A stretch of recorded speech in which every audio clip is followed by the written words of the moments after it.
Oh, your faction's formed. Because Yeah. did you just finish a first contact, or? I don't think Looks so. like... Oh, the Fallen Empire earlier. That probably stimulated the rise of factions. You've met 2 Fallen Empires, haven't you? Yep. Yeah. Oh, wait. Those guys to the upper left are patronizing. Oh. They'll trade with you. Are the other ones patronizing? Because these guys won't give you as good a deal as... Dismissive. No, I meant the one to your south. And dismissive. Okay, so only that one part of the hive mind. I don't know what they'll value highly, because hives have weird economies compared to non-hive. They won't usually do one-off trades. You can only do long-term trades with the Fallen Empires. So, okay. But I would see how, before you start offering stuff, I would just first see what they value the least. So I would try setting like energy, minerals, and alloys, and I would... What? For their side, I would... This is a trick because AIs value different things depending on their economy. So this is not to actually trade for it. I would set energy, minerals, and you can do trade too. I doubt hives usually value trade highly. Energy, minerals, and alloys. And I would set like 100 of each just to see what the value they ascribe to these things is. 163 for alloys. No, you could do them. Yeah. 32 for energy credits. 162 versus 32? Okay, so Yeah, if it 128 would be at the same cost ratio. However, okay, now I would just leave them there for the moment. It doesn't matter. You can leave them all 100 so you don't have to keep doing that. Like, and I would drag it all the way to 30 because that'll give you an even larger sample size. You can, yeah, I would drag that to a 30-year deal. There's 2 reasons for that, but one is, you know, stability. Because, yeah, and now you can see, but now if you go to your own side, now it comes into play what they'll give you, what they want the most from you. Which, like, if they want energy from you, you're not going to want, don't want to trade energy both ways. So, the way I would do this is set, you're not going to be able to set 100. I would set just 10 of food, like, control click, minerals, and all consumer goods. I would set that to 5. That's a cost equivalent. See what, yeah, they usually looks like they value food a lot, and I would do energy as well to see, because you have a lot of energy actually, so that'd be a good thing.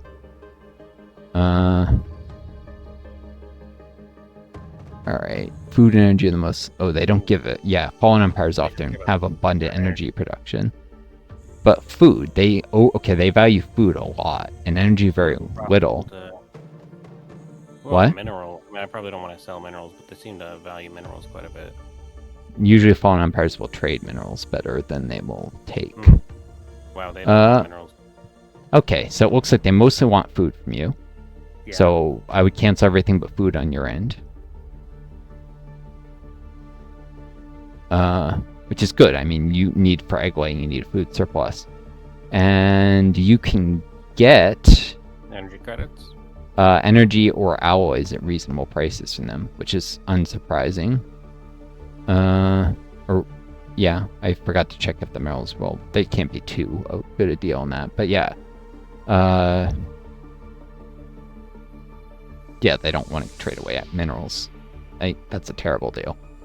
So it'd cancel the minerals on their side for sure. Oh wow, food for almost the same price as alloys. Oh yeah, that's almost 1-to-1. That's an amazing deal.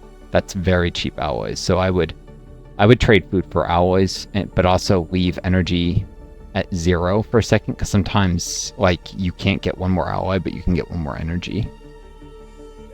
Okay. And how, yeah, bigger deals, obviously mean you don't have to worry about a lot of spam stuff later. Yeah, I would set it all the way to 45 in your end. The reason why bigger deals are more profitable, because you need to leave them at least one profit. Like, that number needs to be a green 1 for them to accept. So, the bigger the deal, well, the easier it is to... You can't get another alloy from them, only... Like, instead of the 3 energy. Because they seem to really... Nope. Okay. Yep, they might accept that, or they might reject if they start slightly revaluing stuff by the time they evaluate the deal. But you can keep doing something like this. It looks like, yeah, food for energy and alloys will be great. And this will relieve your alloy pressures, which is good because you have trading posts. You're going to want a lot of star bases, both for the trade hubs and for anchorages, of course. Yeah, so I would offer them, and that'll probably make you very rich. In alloys, at least. And now it'll take a while till they accept. These guys have the same trade willingness. Is that not what that means? Trade willingness affects how much they value the stuff you offer, but it's modulated by stuff like how easily they produce that stuff, and also by how much of something you're producing. If you increase your production of a resource, they will actually not pay you as much for that resource, which is stupid. Oh yeah. So. That means they're spying on us. It's so that, like, I guess they consider it to be more abundant in your empire. You're not driving as hard a bargain. It's silly, and you can actually manipulate that by building up a big stockpile of something, and then, like, reducing your production for a while so that you're maybe even running a slight deficit, and try and trade away a bunch of that thing that you now aren't producing very much of, but you have a huge stockpile of. Get a better deal and then go back and produce it. It's obviously at that point an exploit, but I mean, it's not really economical to do that anyways, so maybe not so much an exploit if it hurts you either way, but it's something that can be done, which is just illustrates how it works anyways. It's very crazy. I have stratified economy. A fallen empire, it's, I guess, less nuts that they know what you're doing at all times, because they're a fallen empire and they can probably spy on you from across the galaxy. Yeah. So, how come my faction's mad that I don't have a stratified society when I have stratified economy? It's a bug. I'm gonna stop. Well, I'll stop looking at your screen, but you can keep sharing it. Just, I'm not gonna stop watching.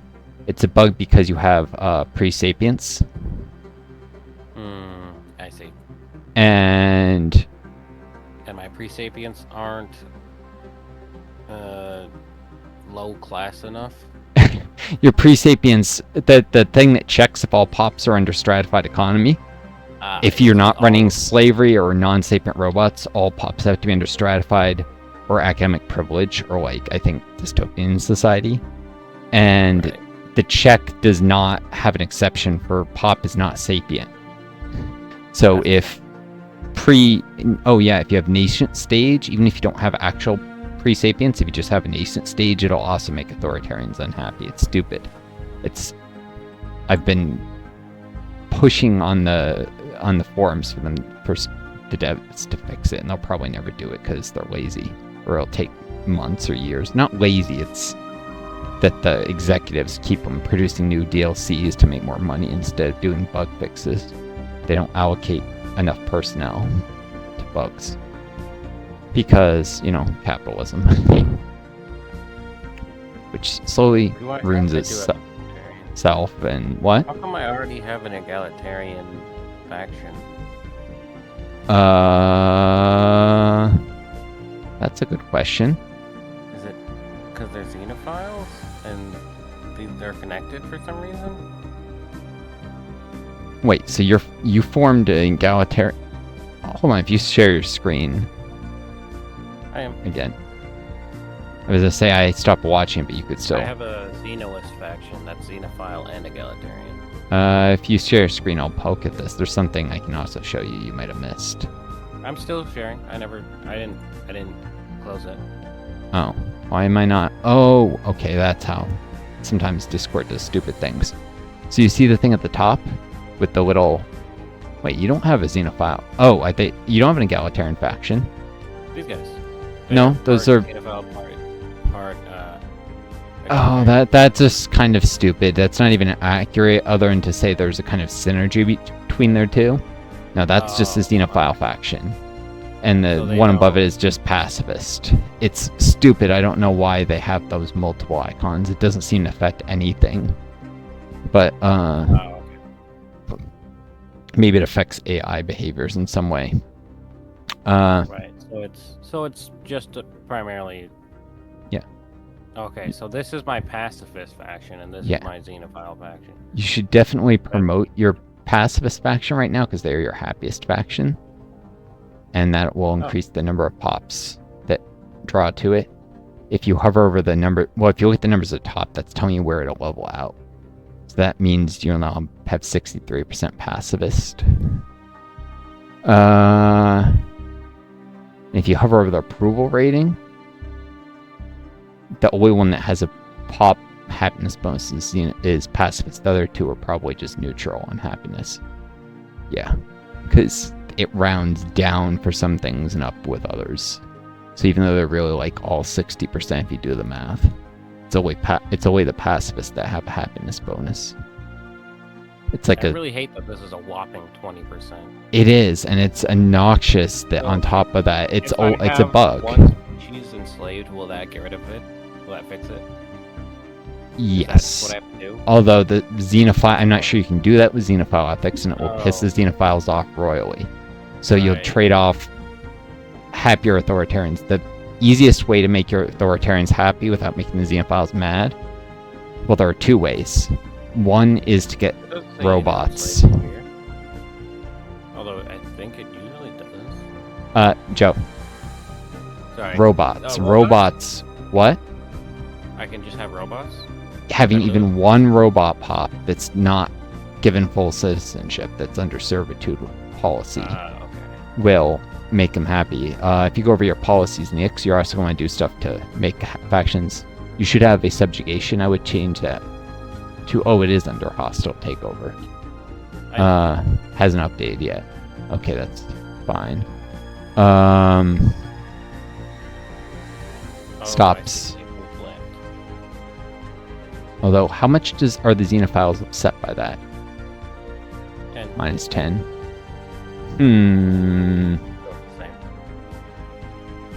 How long until you can change your subjugation policy, or did it start under hostile takeover? Oh, you can change already. I would probably go to standard acquisition, because that'll make the Xenophiles not mad. You should get a happiness bonus on the Xenophile. It'll make the authoritarians still in the middle range, less happy, but still not enough to be angry. So it'll drop them to like 49%, I think, whereas it'll raise to 69% your Xenophiles, making them your happiest faction. So I would do that for sure. Yep. And yep, like I thought. 49, 60, 69. So I would definitely promote the Xenophiles now, because they're your happiest faction. Higher approval means more faction union. Also means more pops. Do I stop promoting this one? No, I do both, because that'll minimize the size of your authoritarians, since they're a little bit pissed. They're angry anyway, and are going to be for a while. Yeah, well, they're not angry, but they're not as supportive. They're mid.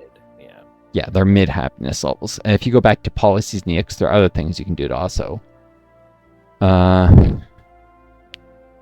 Let's see, robot workers. This is robotic stuff. Allowed. Good. Was there... Was there a AI policy? You may have to scroll up or down, or... Nope. Probably because I don't have any AI yet. Yeah.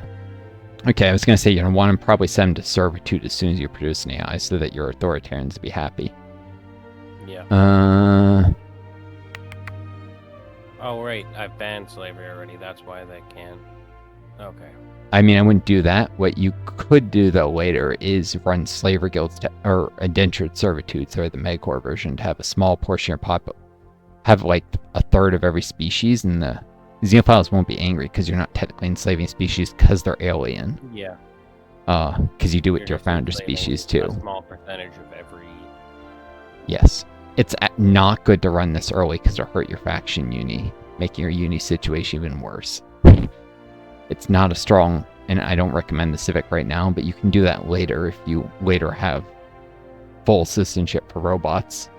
But you want the authoritarians, or by that point you probably uplifted all the pre-sapiens anyway, so. Oh, yeah. Yeah. Okay. And then this scientist can take Roamer or Carefree 2. Oh, this is what? Who's your current head of research on the council? If you hover over, does that guy have Spark of Genius? Oh, it does. And what was the other trait? Expertise, Archist. And his level 3. So yeah, this other one. What's the ethos of your head of research?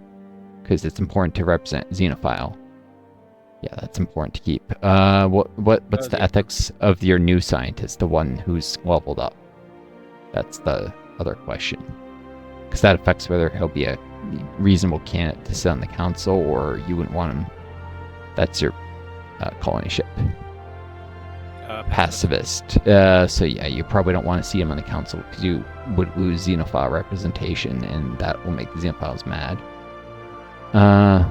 I was considering whether Spark of Genius made sense. It does not. So I'd probably grab Roamer to lot that in so that you can later upgrade either Roamer or... Oh yeah, you can set your science ships off evasive to passive, because sometimes you will want to like survey around the edge of systems, the hostile stuff, without surveying, you know, like just staying, not getting too close, and not automatically jumping before you know what happens. Sometimes it'll jump into a system.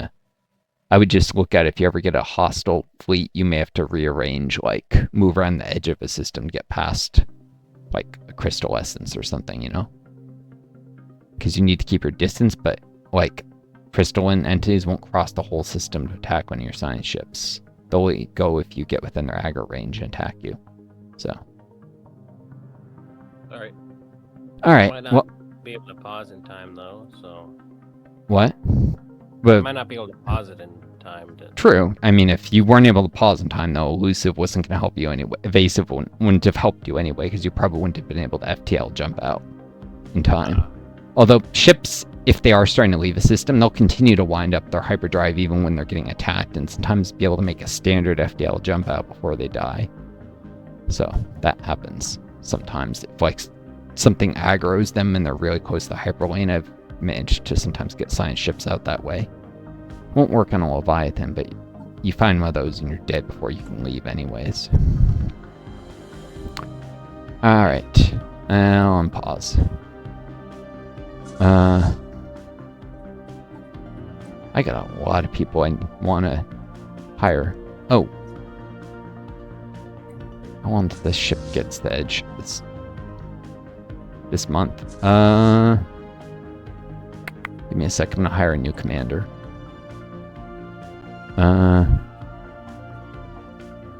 Resilient. A resilient robot. Give me your faith and I should give you victory. I hired RT de TB. That's a weird name. It's part of the individualist machine. Yeah, I'm using commanders on scout ships to scout out like hyperlanes, so I know what's where. And maybe that way I don't lose scientists who are more valuable if I find a Leviathan or something, is the idea. So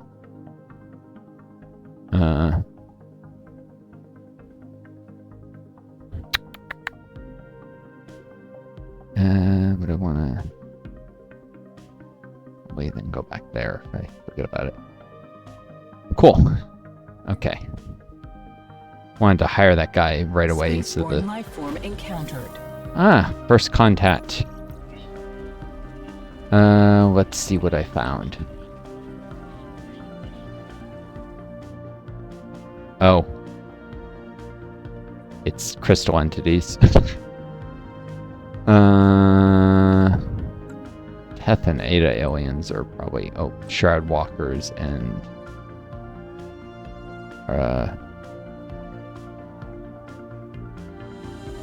Happer are just...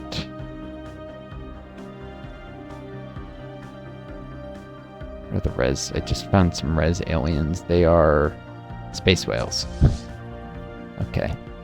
Got all these first contacts. It's hard to keep straight what's what. Could I build another starbase? I wish I could add a note to them.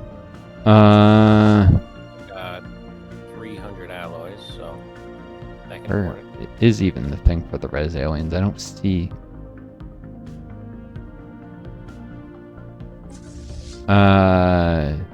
Sorry, you were asking if what? Should I build another starbase with my alloys, or should I make some more Corvettes? Aren't you already building a Genesis arc? I have a Genesis arc for every planet I've gotten so far, so I don't need one anytime soon. Everything left around me is very low habitability. Oh. Oh yeah. Then yeah, I would queue up some more like interceptor frames. Yeah. Okay. And then yeah, I would also start upgrading a starbase too. I would do both. All right. Should I prioritize the choke points? Choke points. Jeez, how many systems do you have? I have a starbase on literally every system. I've got 1, 2, 3, 4, 5, 6, 7, 8 systems. Wait, where's the next habitable world? What's over... There's... Over I would Sirius. zoom out. No, the ones that are beyond your borders, I meant. Oh. Air World 12, Alpine World 13, Alpine World 14, Alpine World 10. With low gravity. Yeah. And ocean habitability, so... What I'm trying to think here, sometimes it's worth building a forward shipyard, a second shipyard closer to... that there's... You might be able to rush to the northeast if you're quick enough. Get to that... You see that habitable world? There. To the underworld? Yeah, you might be able to... You'd have to survey all the... you probably can't. But yeah, that's probably going to be a choke point. I don't know what's... So... Sirius doesn't have a starbase. Yeah, I would give Sirius one for sure then. That one here? No. Since there's so many stars? The All right. threat comes from there, so... That's true. These Fallen Empires shouldn't be an issue for a while. Yeah. So I don't need to... Yeah, I guess this is the main area I need to focus on. Yeah. I mean, I guess somebody could still come from over here. Alright. Hold on for a second. Might I'm be- not sure if someone's knocking my door. Give me a moment, okay? Alright. Sorry, someone knocking on the door next to mine. Looking for kitchen scissors, it looks like. I don't know. Short-term housing kind of situation where there's a lot of people come and go, so... It's a lot of people crammed in here, and there's always someone up and about. Yeah. And, you know, I don't know when people knock on the door, if they're knocking on my door or a different one. Anyways. So I don't have to do editing, cutting later. I'm actually, I'm already 50 minutes. I'm going to cut this, folks on YouTube. I'll see you all later. I may even cut this into 28-minute videos or something with a little overlap. So if you enjoyed this, take care of each other, be kind to yourselves, and may always find a guiding star. Tweet home. Adieu.